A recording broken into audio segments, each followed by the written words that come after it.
So Richaun, first off, I mean, thanks for joining me. I really appreciate it. I know these times are kind of crazy, but at the same time, you're just kind of like going through it. I imagine like everyone else. Just why don't you give us your thoughts on just how unbelievable this time is and how you guys are trying to make the best of it? Oh man, it's definitely not something I ever thought I would see. So just to be going through this, just wanted to make sure you continue to stay prayed up. A lot of families affected by it, so my thoughts and prayers definitely with them. I'm just, for me personally, I'm just trying to stay in shape the best way I can. At home workouts with bands, different cardio things of that sort. So trying to stay in shape, keep my mind and my body focused. But yeah, it's definitely been a tough, weird time for everybody, I feel like. What's the hardest part? I mean, I know, look, there's no basketball. You're kind of hunkered in the house and you're trying to make the best of it. But for you, I mean, I know you've got family around, you got people around you all the time. I mean, what's the hardest part for you as you kind of navigate all this? Yeah, I think just it's tough to really know when to travel, things of that sort. When it's kind of safe to go places, you kind of want everything to die down a little bit. You don't want to put anybody at risk. So it's just that decision making process. I feel like I have a son that lives. I'm in Sacramento now. I have a son that lives in LA. Don't want to expose him to it. Don't want to make sure I'm not flying there. And like I said, just get them exposed to it. I think that's the toughest part for me, just that decision making process, deciding when it's important to leave, when it's important to go places, when it's important to just stay in the house. I know you're much younger than I am, but I was like, can you imagine if we had to go through this even 10, 15 years ago? I mean, even 5 years, technology is so much different. I mean, Oh here we yeah. are talking face to face. I imagine that's a huge benefit for someone like yourself. Like you said, you got your son in LA. Oh yeah, definitely, definitely. I think the people are benefiting well from technology during this time. I seen crazy entertaining things on Instagram. Different guys talking on there, doing dances, showing workouts. So yeah, it's I think social media, technology has given us a great chance to still interact with each other and with the fans. So it's a beautiful thing. I'm glad you went down that road because that's where I was going to lead to eventually, but we might as well just jump into that real quick because, my goodness, I've taught every interview I do, I have to ask somebody what's the series that they're on, what's a movie, what music recommendations, just to pass the time. Video games, I know that's a big thing. For No you, doubt. what can you recommend? I actually just finished watching Game of Thrones. That's a show I was on. I started rewatching it, and I caught like a bunch of stuff I didn't understand. And so I'm kind of just trying to go back and watch shows that I've watched before, like didn't really catch everything that was in there. So I'm gonna head to The Wire next. I'm gonna rewatch that. And, it's one of my favorite shows of all time as well. So it's a bunch of shows out there that you can watch, especially on Netflix. Netflix has a bunch of new material that I kind of just scroll through, and just keep everybody occupied. Yeah, those are good recommendations for sure. I mean, you got HBO right there. I mean, what'd you think? Was Game of Thrones that much better this second time around?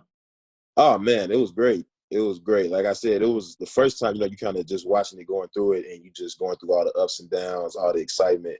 And, for me, I really didn't catch all the little details, like the little lead-ins, from season one that lead up to season 8 that and connected dots all the way back. I wasn't able to do that. So to go through this time, I was able to just understand everything and understand why things happened, why season 8 happened the way it did, like that. So it was fun. It was fun. It's good to actually see you. I know you're used to probably seeing me harass you for a while, daily in and out when you're in town. But I'm just glad to look at you and notice you haven't changed much. The hair still looks fine. You haven't gone deer and fox and shaved, gotten cut it all off yet. Man, that picture still looks photoshopped with him without his hair, man. I'm not gonna believe it until I see it in person. I'm really not. Has anybody hit him up in the group chat? I know these famous group chats where the whole team is on it. I gotta imagine that's a pretty big topic of conversation Oh at the yeah, moment. everybody was shocked. I don't think anybody was expecting that. Like no warning, no nothing. He just cut it off. You know what I'm saying? So it's pretty shocking to see. But like I said, I don't think I would believe it until I see it in person. That's awesome. That's awesome. So, but nothing drastic for you, right? You're gonna try to keep it, no matter how long this goes. Probably keep things as is, right? For the most part, I might make little tweaks in there, but I'm not cutting my hair off. I said when this started, I think the thing that we're going to see most is a whole lot of new tattoos in the league. Oh man, that's true. I might come back with a few new ones. I'm actually looking to get some tattoos probably sometime this week if I can. But yeah, I could definitely see that happening. I could definitely see that happening. That is breaking news right here. What's the motivation? What do you have? What are you thinking? I got a bunch of different ideas, honestly. Like I always have my tattoos mapped out, and I just been, thinking of different things. And so I got a lot of ideas. I just need like kind of to draw it on paper to kind of see it. So I get back to you on that one.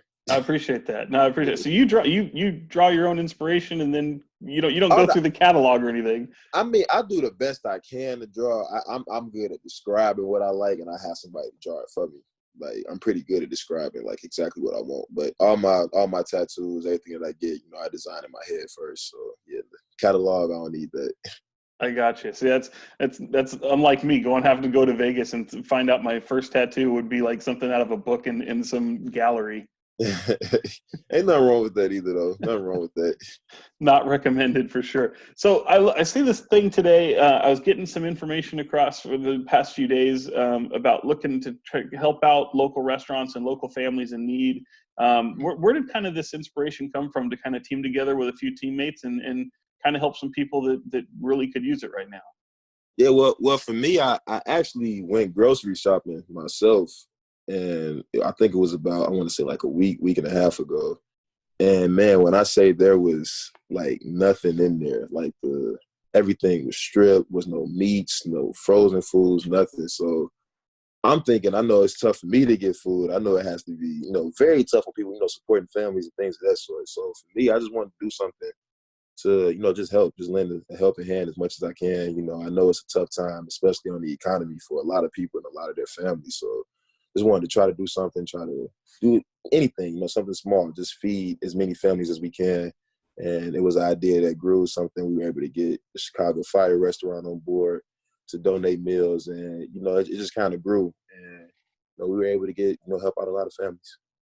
Yourself, Harrison Barnes, De'Aaron Fox, Bogdan Bogdanovich, all picking different individual restaurants, and with the help of the Kings, you're going to feed over 1,000 families. I mean, when you kind of see things come together, a plan come together so quickly and so effectively, how does that make you feel? It's beautiful. It's beautiful, especially when you're talking about helping the community. It was no hesitation at all on my teammates' part. It's something they wanted to be a part of, something they wanted to help do to give back to this community that is, just supported us so much. So it feels good. It feels good just to be able to, reach more families, help more people, with the help of my teammates. It's definitely a great feeling. I'm right there with you. Today, I actually had to get up about 5 a.m. to try to get to the grocery store, get all suited and booted with the mask and everything. Oh, yeah. And I was lucky enough to find toilet paper. So it was. Oh, man. Happy for that. Happy for that. Man, it was tough. It was tough. I was waiting a while for the restock, and I'm just thinking, like, man, I've never even seen a grocery store. Imagine the grocery store looking like this. So yeah, it's definitely a tough time. I know it was interesting. I had talked to you a couple times before things really got bad, even before the season had ended. And, I was tasked with having to get reaction to this. And it's always silly. And full disclosure, I think I even told you at the time, I'm like, I got to get guys to talk about this. And, we're not doctors. I don't know what the hell's going on. And I know you guys don't, but I was like, how's it affecting the locker room? And at the time, it was just kind of like well, I guess we deal with it when we deal with it. We've got our faith. We figure that we're strong. We're going to do our part. But, we don't really see it as being much of a problem. And then boom, look what happens. I mean, were you just as surprised as everyone else to see the way this thing took off? Oh, definitely. I was shocked. I don't think anybody imagined it, spreading the way it did and becoming, the pandemic that it became, especially when it first started out. It was, something everybody was talking about. People were kind of joking about it, because we didn't know. People didn't know what was going on. And I think the day where the season was shut down was where the seriousness really, set in and resonated with everybody to, cancel the NBA season, especially in the thick of the playoff race. That means it's something serious. And when it comes to our health, people, we had to put that first. And so I think that kind of the seriousness kind of resonated when the season was canceled and people started taking necessary precautions and start doing what we can to, prevent the spread. Take me back to that night, because here we are, we're all in the arena and we're getting stuff coming out in real time, and it's a little chaotic. But for you as players, I mean, you come out and try to keep things as normal. I know you got family in the stands, and you're Mhm. concerned about, even fans are on edge, and then you're seeing what happens, in Oklahoma City with Utah and the Thunder, and then of course, your game gets you guys take the floor. Take us back to that night. What stands out, and just how chaotic was it for you guys as players?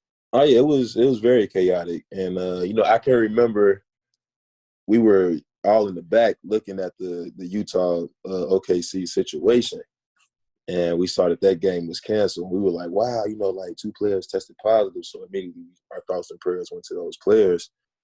But we had no idea the season was going to be canceled yet. And so I remember when that news first broke, it was like, oh man, this is serious. Like, players are catching it. And 15 minutes later, they talked about the game was canceled. Then I think another 15 minutes later, the news came that they were suspending the season. And the last word that we got before we took the floor was that this was going to be the last game until they postponed the season. And so I remember Coach came, gave his pregame speech and everything. We all fired up. I remember we were joking like it was the NBA Finals, last game of the season. We got to leave it all out there. And I remember running out, and it was probably 20 minutes left on the clock. So we warming up, and it gets down to like 15, 12 minutes, still warming up 10 minutes, and we don't see the Pelicans. Like, the Pelicans have not come out yet. We still don't got news, but for a team not to come out with 10 minutes left in the warm-up, like, you kind of know something's going on. And, we get the news that they're not going to play. They didn't feel comfortable playing after the news. And went to the back, found out the season was canceled. After that, like, people just kind of sat there in shock and disbelief.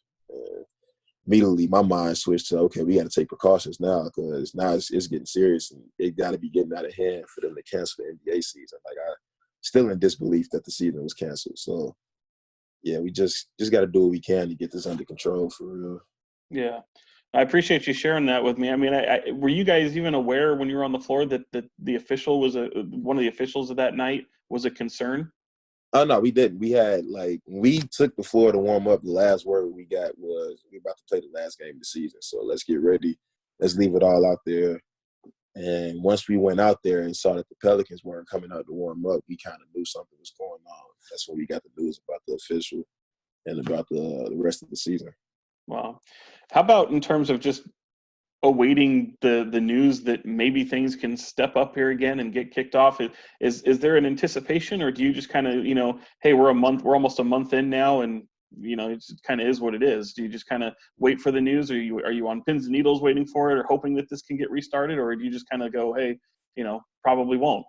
I mean, I feel like you just stay ready. Like, it's such a unpredictable time, and I think everybody's trying to figure out how to handle it. So you never know what the final decision on the NBA return it could be. You don't know if it could be next month or the month after that. You just, like, you really don't know. Nobody really knows. And I think as professionals, we just have to keep our body in shape and, keep our minds healthy and things of that sort, just so we're ready to go when we're called upon, because this is an unprecedented time. So it's going to be an unprecedented way to deal with it. No, that's well said. I only have a few more here for you real quick. I just, in thinking about all of this, I know I've seen guys get to do video game tournaments. I know Harrison got mopped in 2K. I mean, what have you just kind of Oh made of? man, they should have let me play, man. They should have let me play, man. That was terrible. There's some guys that at least have been competitive, but the two guys that I know the most, in Harrison Barnes and DeMarcus Cousins, got just mopped. I just couldn't believe it. It was a tough first round for him. Definitely, definitely. Is there a video? Do you guys give him any grief on the group text, or did you just kind of let it be?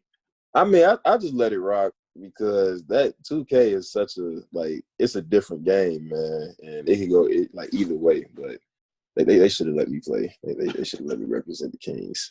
I would have did a little bit better than that. Couldn't have done much worse, that's for sure. I did want to ask you, the one guy I felt really terrible for amid this whole thing was actually you, because here you are missing, it was like 25 games, I think. You come back, play 2, and then now here's a long absence, and could be the end of the season. We don't know. What's that do to your mind? I mean, I know you were itching to play. You come back, played well in those 2 games, and then now it's just taken away from you again. I mean, it definitely sucks, for me personally. Like you said, it's to work hard to come back and get ready for the playoff push to help the team. And for the season to be canceled, it was tough. It was tough, but I think my mind, like I said, my mind immediately switched to, okay, how can what we need to do to slow the spread? What can we do to stay safe? Where's my son? How can I get to my son to make sure he's safe? Things of that sort. So, for a minute I felt it. Was kind of upset about the season being canceled. Because I just wanted to play. I hadn't played in a while, so I just wanted to play, get back in the swing of things. But after it happened, I think, like I said, the seriousness resonated with me personally, and I immediately started thinking about how can I help and how can I get to my son and make sure my family's safe. And so yeah, it was a quick flip of the switch. That's great. And for you now, who knows when this kind of thing gets going again? But I know that you playing your first season here in Sacramento. We've talked to you many times about it this year.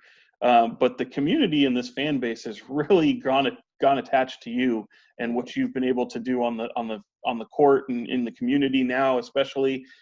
Just how much does that kind of play a part in wanting to give back and kind of reward some of these people that have shown you so much love? Oh man, it's very important to me. It's very important. Like I said, it was since I've got here, they've showed me a unbelievable amount of love, and it's just been genuine. And it's when you receive love like that, when you not used to receiving it, you haven't been in a place so long, it just makes you grow so attached, and you really feel what the people are going through when you're out here. Like I've grown so attached to these friends. And like I said, when I took that grocery store trip, that was the first thing I thought about was the people of Sacramento. Like, how are they getting their groceries? How are they feeding their families? Like, this is so that was very important to me just because of how genuine Sacramento fans were, to me. So they always been on my mind throughout this entire thing, and to be able to give back and to be able to help is any way I can. It's very important to me and very special to me. That's the thing that really took me, because it's one thing for them to have an admiration for you and appreciation for what you do on the court, but then it's another thing for them to really get into with your family. I mean, your mom your mom's a superstar. Oh, definitely. Like I said, and it's been genuine. They genuinely embrace my mom, or whenever they see her, they always, I love you, Miss Holmes. I love you so much. It's genuine. And when people do genuine things like that, you definitely just want to reward it, and for them accepting me, accepting my family, I can't thank them enough for that.